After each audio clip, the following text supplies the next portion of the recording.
ថ្មីនេះលោកកេតម៉ៅអភិបាលស្រុកត្រំកក់ត្រូវបានបែកធ្លាយរឿងអាស្រូវលួងលោមសុំស្នេហ៍និស្សិតស្រីឆ្នាំទី3ជាធ្នូឲ្យបានមកដំណែងការងារមួយនៅសាលាឃុំ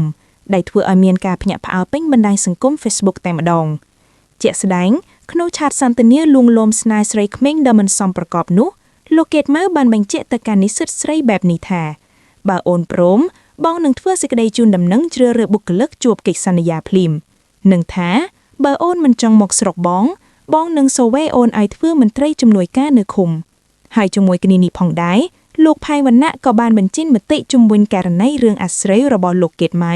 អភិបាលស្រុកត្រង្កក់ដែលបានលួងលោមសុំស្នេហ៍និស្សិតស្រីឆ្នាំទី3ម្នាក់ដោយលោកបានលើកឡើងថារឿងជីវិតឯកជនមិនគួរត្រូវគេចុះផ្សាយប្រងព្រាតទេហើយការមានស្រីម្នាក់ឬពីរនាក់ក៏មិនច្រើនដូចមន្ត្រីគុយនៅកោះកុង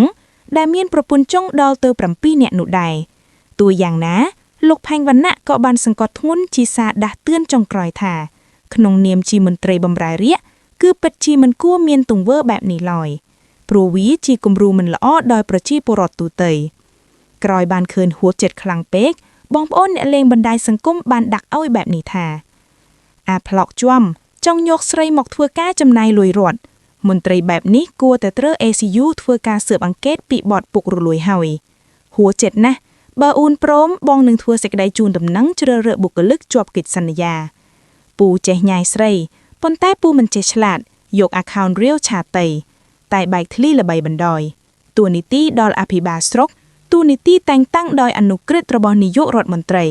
បែរជាមិនសូវឆ្លាតសោះ